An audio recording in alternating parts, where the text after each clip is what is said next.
It's really simple and clear. Every woman who's pregnant or who's trying to get pregnant need to get the vaccine. It's very simple. And you know what's the most worrisome?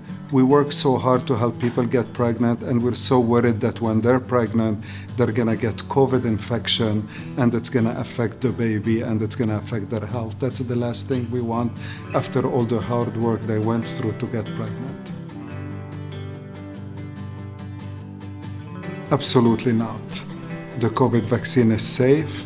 The COVID vaccine actually can improve the odds of getting pregnant compared to somebody getting the infection. There was an interesting study where they compared the success rate of in vitro fertilization, women trying to get pregnant who got COVID, and the success rate of getting pregnant was less than people who did get the vaccine. The vaccine did not affect the success rate compared to people who get COVID around the time that they were trying to get pregnant, and the success rate was less. I don't honestly think there is any risk at all. If you're not pregnant yet, please get the vaccine.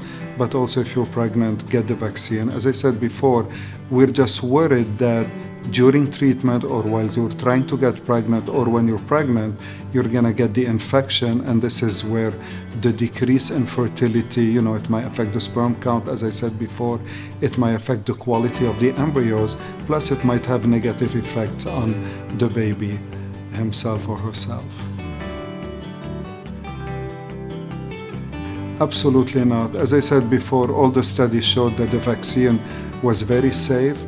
It's not going to affect a man's fertility at all. There was no change in the sperm quality in people who took the vaccine. And same for women. There was no decrease in their ovarian reserve, the number of eggs that they have. There was no decrease in their ability to get pregnant.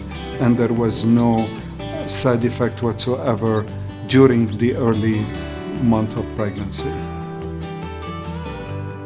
All the vaccines that we have, they don't cross the placenta, so they're not going to have any effect on the fetus. So any of the vaccines should be adequate.